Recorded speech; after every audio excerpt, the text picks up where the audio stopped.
The breaking news tonight is that Jacinta Price is no longer part of the front bench of the federal coalition. The decision was made today by the leader, Sussan Lee. Now, before we get to what happened, let me try to reset in case this is the first you've heard about it tonight. There was quite the carry-on, and I haven't been able to be here for a couple of nights to talk about it, but geez, the media carrying on for more than a week now about what Jacinta Price had already admitted was poorly worded. This was a beat up beyond all belief, but they were determined to carry on and keep going, and they went at her today in Perth. Do you have confidence in Sussan Lee's leadership? Do you fully back her leadership? That is what my concerns are about. The Senator has a meeting. Thank you very much. Oh, this was the chance for everyone to play big boy and question, and carry on like we're dealing with the world's greatest scandal. Now, the reality of what she said today was this. There is a concern with the Indian community, and only because there's been large numbers, and we can see that reflected in the way that the community votes for Labor at the same time. Sorry, you all know that that's what happened a week ago. But this has been made out to be the single greatest, most offensive thing you've ever seen in the history of Australian politics.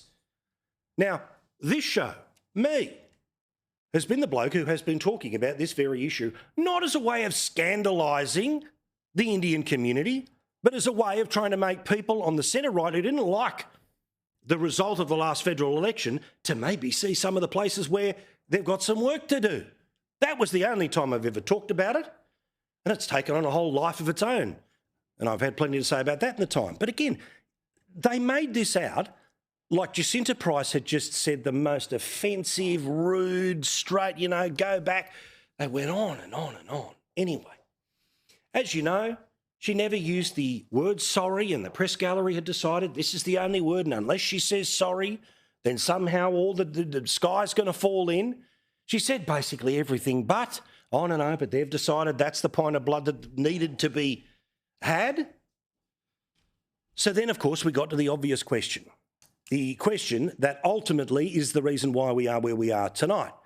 And anyone of any political stripe who doesn't say publicly, I fully support the leader, well, they're going to lose their job on the leader's team. And that's what happened today again in Perth. Leadership, do you have confidence in her leadership? Look, again, those matters are for our party room. Do you have full confidence in her leadership? Those matters are for our party room. Okay, firstly, pal, let her answer the question, all right? Now, she may not answer the question the way you would like her to. Somehow I don't understand, and again, I'm not blaming the media. Jacinta clearly said what she said, and I'll be really honest with you. I think at the end of the day, this is not a bad thing. I'll explain why. And pretty obviously, even if there is wiggle words and all the rest of it, unless you come out and fully say, I back in the leader, not asterisk, not pause, nothing like that, well, then the leader has to make a move. Why? Because everyone will start doing it. Now, let me tell you the game of the next 24, 48, but if the Labor Party gets what it wants, this goes into next week, which is every single shadow minister is asked exactly the same question, and anyone who has a wobble between now and then, the same thing will be expected. Now, if there is some big move on, well, we'll see something become quite coordinated. My guess of the next couple of days is that most likely everyone will fall into line and say the right thing. But if you are a shadow minister, get in front of a camera sometime soon, because whenever you do this, be it tomorrow or next week, you're going to be asked the question. So again, Sussan Lee made her decision. She made it public in Hobart during Peter Credlin's program. Senator Jacinta Price has failed a test of high standard that I have set for members of my shadow ministry. Several days ago, Senator Nampa Price made comments that were deeply hurtful to Indian Australians. The comments were wrong and should not have been made. And despite being given the time and space to apologise, Senator Jacinta Price did not offer an apology today. And then the question of leadership, and a leader has to do this whenever somebody doesn't publicly back their leadership. Every leader has to do this. Today, Senator Jacinta Price critically failed to provide confidence in my leadership of the Liberal Party. Confidence in the leader is a requirement for serving in the shadow ministry. So why do I say that it's a win-win? Oh, because I've got rose-coloured glasses on and I'm trying to pretend there's no problem here. No, what I'm trying to say is the leader was able to assert their authority, and Jacinta Price has the thing that we value the most about her, her independence now. She doesn't have to toe anyone's line. She can say exactly what she thinks on every single issue, and she will continue to do that in multiple places, but certainly with us every couple of Mondays. That's the plan, always was, always will be, that she will be able to speak from the heart. And her statement that she put out, that I put up on my Facebook page, it was on her Facebook page, is really worth reading, okay? Because it shows us that the independence that we have come to know and love from this politician is exactly what she is going to deliver for many more years to come. In part, her statement reads tonight. Nevertheless, I look forward to the opportunity to express to the leader my disappointment that some of my colleagues disregarded the key point that I was making about the demand and impacts of mass immigration, and some colleagues instead chose to indulge a gender-driven media commentary on this matter. Look, that is the truth. Is the whole thing about the media? No, but we know the fact that this made it into a second week was as much a media story as a political story. Anyway, she says, although I will be returning to the backbench, I will continue to speak up on issues which are in the national interest and are important to millions of Australians. Be that on Indigenous issues. Now, I have made an edit to the statement because she lists quite a significant number of those issues. Read them in full on her website. The ramifications of mass migration, the economically emiserating and freedom-ending policy, eroding policy of net zero. Sorry, I don't have my glasses on. The indoctrination of children in our classrooms that engineers national guilt and inhibits national pride. Who disagrees with much of that statement? No one.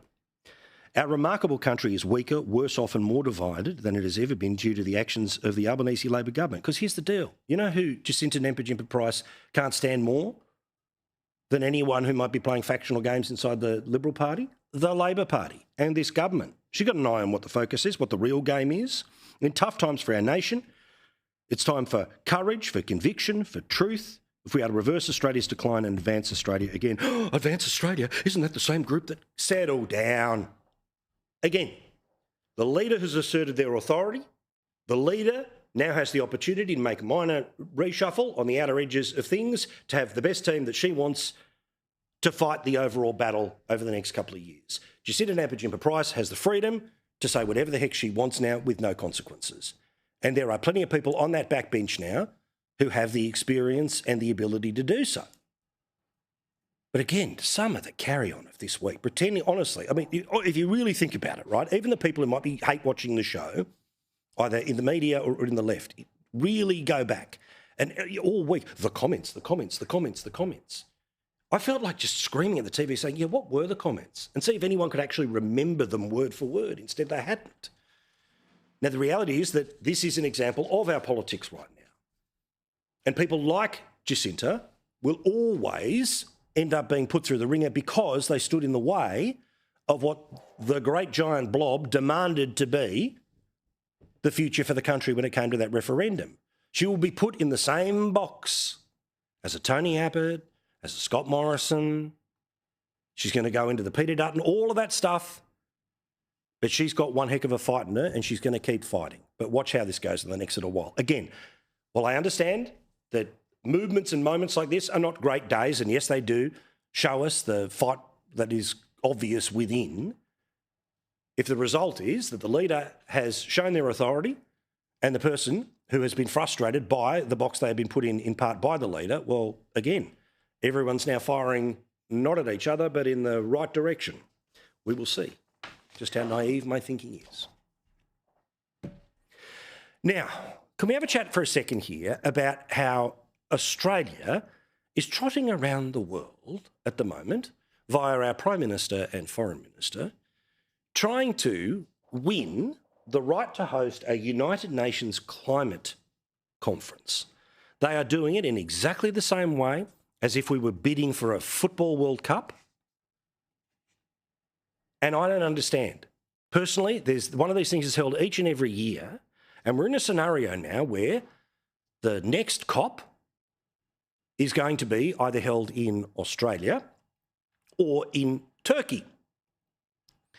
Now, I don't know who is going to end up there and who claims they have the right to it and all the rest of it, but again, it's like going for the Olympics.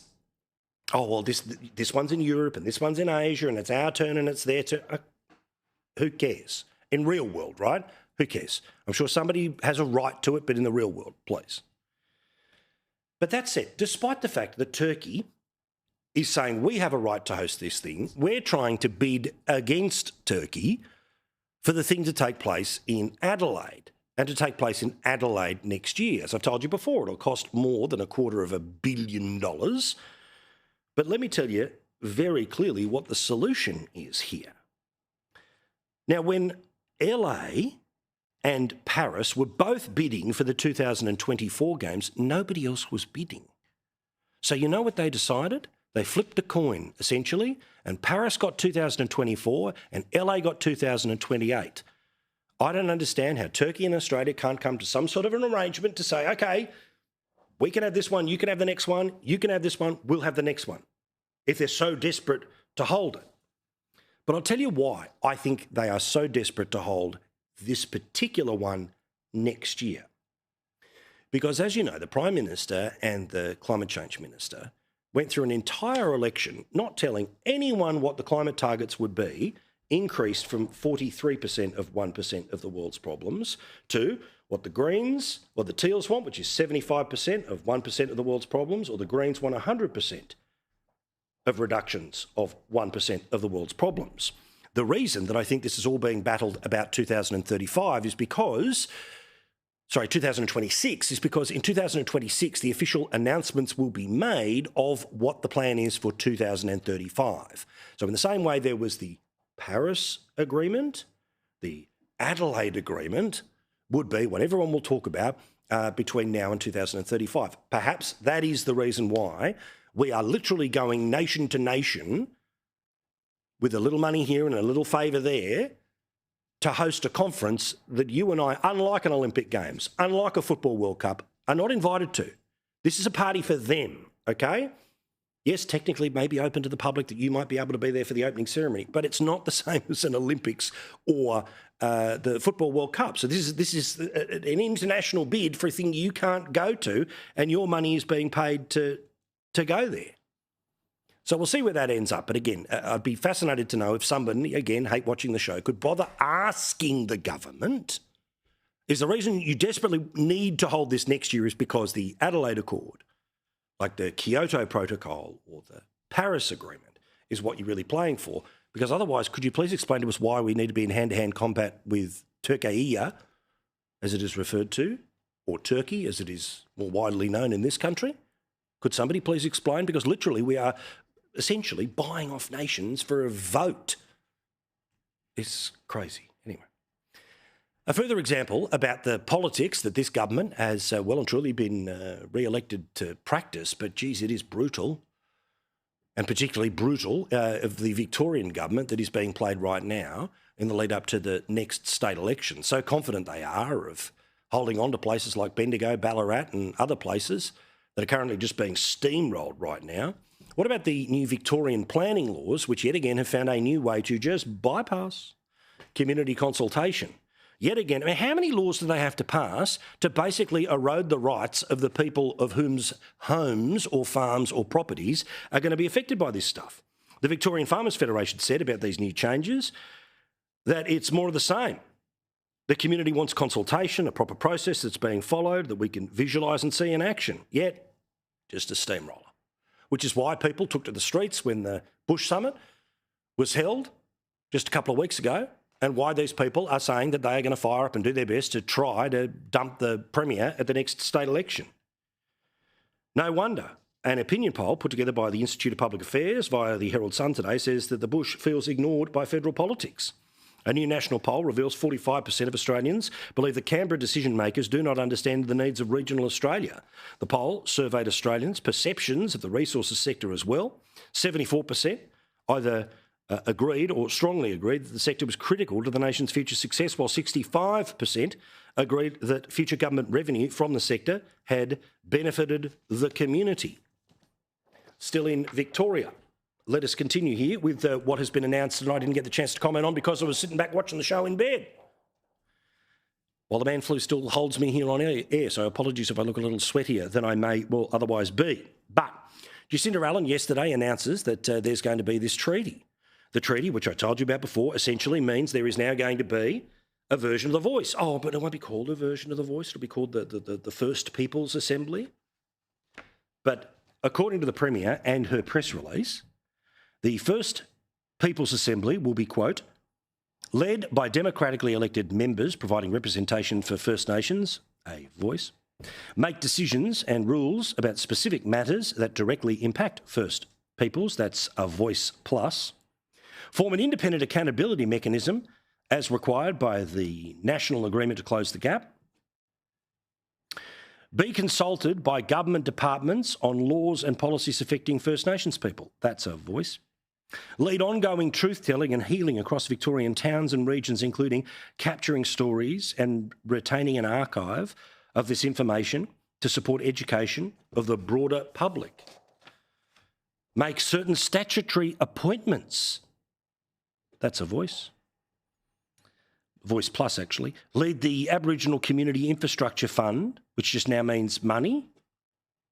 And by the way, there'll still be a NAIDOC week and there's still a sorry day. So what exactly was, for want of a better term, traded in these negotiations? It seems like the list of demands was basically bang, bang, rubber stamped. Developed a First Peoples Institute to enhance leadership capability across the sector. Now, I don't understand how this works. Where a couple of years ago, the entire state of Victoria was asked whether they want a far more benign version than what is about to happen to exist at the federal level and to be put into the federal constitution.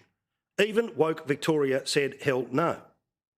Yet a much more direct, much more authoritarian and a cashed up version with greater powers is going to be put in place. And will you have to wait until the next election for it to happen? No. The bill is currently before the Victorian Parliament. They have the numbers in the lower house. They have the Greens, Animal Justice, a couple of other lefties in the upper house, meaning this thing becomes law. The Liberals, well, I don't know, we won't we? What about just saying, hey, can we put this off so the next state election is really clearly about this and we can have an absolute clear declaration when people know what's on the table? See, at the last election, Jacinta Allen turns around and I think she says today, about the conversation about whether Victoria should be able to vote on this is, no, we did that at the last election because in all of those different things, including Daniel Andrews running around with, the puffer jacket pretending to have the state energy company, remember that? Where's all that, by the way? And this election, which was all about a whole bunch of other things, it was post-COVID and, he might be a bugger, but he's our bugger, all of that stuff, right? That somewhere, page 28 of the manifesto said, oh yeah, and we'll have a treaty. Well, now we have the details of what has been traded, what has been changed, and it would be reasonable to see if the people of Victoria are happy with those negotiations. But this is a Premier who is fighting for a spot in history. So she says, no. No, well, it's coming from people who don't support it. I support treaty. My government supports treaty. And I think when you talk to a lot of fair-minded Victorians and Australians, they support better outcomes. And that's at the heart of treaty. It's about getting better, fairer outcomes. For Aboriginal Victorians, there's already been 2 pieces of legislation through the Victorian Parliament. It has already been the subject before 2 state elections. What we need to do is get on with this. Now, I could say to you that please elect me local mayor of your council because I am going to approve a shopping centre. I promise that this joint, which has always needed a shopping centre, is going to get a shopping centre. Oh, yeah, good. Vote 1, Paul, we need a shopping centre. Okay. Well, then, if the shopping centre turns out to be twice the size of the one that you previously said, no, sorry, mate, not interested, people turn around and say, no, I want to know what the size of the shopping centre is. I want to know what the treaty is, what are the details, what is being traded, what has been negotiated, and then I'll make a decision whether that should become the centrepiece of the next parliament. The majority of Victorians may suddenly change their mind. That's the way people work. But the idea we've already had a vote on this, that's not true. And I'll be honest with you, bar reading the actual legislation, good luck trying to find a lot of the actual detail that has gone back and forth. There's a lot of headline statements, and that in and of itself should concern you. Because if it's anything that a government does, whatever the headline is they're telling you, believe me, the fine print's going to matter. And the fine print is well and truly going to matter when it comes to this particular issue. But of course, to talk about any of that means somehow you're some knuckle-dragging racist. No, you just want to know, all right? Otherwise, what we're going to end up with, and this is probably what Alan wants, is basically an argument about the headline of the bill rather than the details of the bill. Because you see, social media then will be able to turn around and go, good guy, bad guy, as it so often does. Now, I said this on Sunday, and geez, I am doubling down on it now. I think the majority of Australians are so bored of protesting at the moment, regardless of how passionate everyone is about the issues. And please don't yell about whatever your passionate issue is. I'm just saying we all deserve just a little bit of a break, all right? Everyone, if you could just go back to your corners for a few weeks and just give us some relief, because as a person who does a show on a Sunday night each and every week of the year, it is exactly the same thing, which is this group, that group, counter-protest. It's nothing moves the needle, right? It's just my protest's bigger than yours, my banner's bigger than yours, my heart's more pure than yours. And again, I get it. I get the passion that everyone has involved, but on the behalf of everyone else in the country, give us a break. Well, that's not going to be happening this weekend. In fact, not one, but 4 different protests are apparently going to be hitting the Melbourne CBD all on Saturday. Police are preparing another massive operation in Melbourne CBD, and the poor cops having to deal with this all day, every day, where 4 separate protests could lead to a far left and far right activists facing off again against each other. Specialist police squads, including the public order response team, will be deployed, and officers will have the power to search people for weapons and direct them to remove their face coverings. The police had to talk about this again today. People using lawful protest as a veiled excuse to come to the city and commit violence against each other is simply not on, and we won't stand for it. And anyone who does do that can expect to be dealt with swiftly by police and fronted to the court. Now, again, I understand the passion, and I know that by trying to talk about this, I'll cop it from it. Don't care, right? Just give us all a break, all right? All of us a break. The people who've been marching every week for 2 years, the people who've now started to fire up and find that marching's the best. It doesn't change people's opinions, all right? And people will say, well, what other voice do I have? Cool. If, again, you want to do it, great, but just a break, a little break. Am I the only person in Australia who thinks this? Just a little tinsy-wincy break. Let us enjoy the football finals. Let us enjoy the start of the enduro rounds of supercars. Let us enjoy Formula One in the middle of the night. Let us enjoy gelato in the middle of the city without having to worry.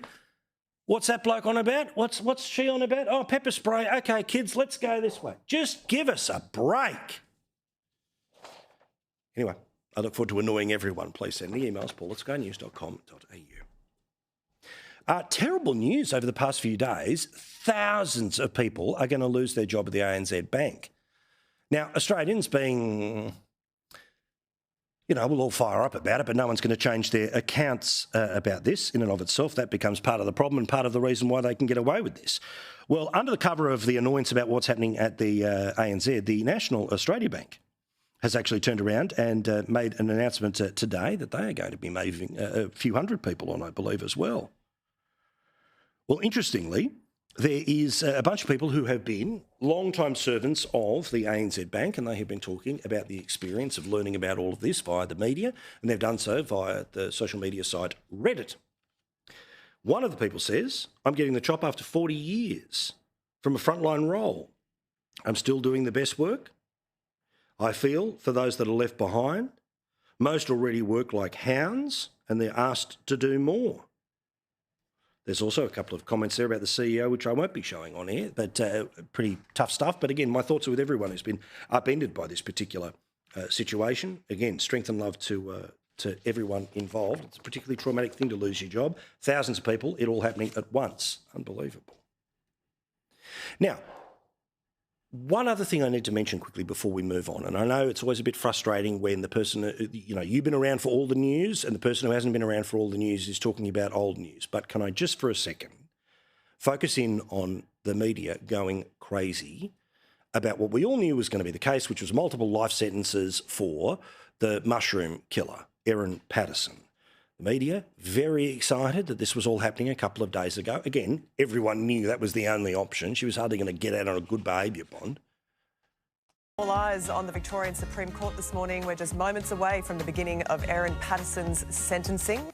For the murder of Don Patterson, life. For the murder of Gail Patterson, life. For the murder of Heather Wilkinson, life. For the attempted murder of Ian Wilkinson, 25 years. And a non-parole period of 33 years. A senseless betrayal of trust. With those words, evil cook Erin Patterson will spend at least the next 33 years behind bars. Erin Patterson has already served 676 days. She won't be eligible for parole until she's in her early 80s. And there was one particular report, which I've got to say, the reporter felt like they had, knowing this was coming, they took a long run up and maybe, finessed and finessed and finessed, and the news poetry, it was turned up to 11. Erin Patterson was the queen of her own twisted game until justice made the final move. She spun a web of lies and got tangled in her own trap. She embedded herself into their lives with warmth and extinguished theirs with chilling precision. They trusted her and she made sure that was their final mistake. No emotion, no apology, no remorse from Erin Patterson as she learned her fate in a courtroom full to the brim. In the face of pure evil, her sole surviving guest finally found his voice. I love news voice. Anyway, the reason it says at the bottom here, the message that everyone ignored, was there is only one person in this who I think we should be taking part of our moral lead from. And that was the person who survived. Now, there is a very significant part of this in and around the victims and the survivor here, that they have a particular deep faith. And that faith involves kindness and forgiveness. That doesn't mean that anyone is suggesting that Erin Patterson should be not spending anything but the rest of her life in jail. Of course she should, all right? As the cold-blooded, calculated killer we know her now to be. And the court has adjudicated on that very clearly. But isn't it amazing that this message from the person who's actually involved in the story was sort of hidden at the back after all of the creative talk and all of the news poetry? Our lives and the life of our community depends on the kindness of others. I'd like to encourage everybody to be kind to each other. Now again, I never wish to hear her name again, and I hope that her time is unpleasant. But what an important message, right? And one that, again, the media, you would have thought, would have tried to push it up, but they were there and they'd already had their scripts written.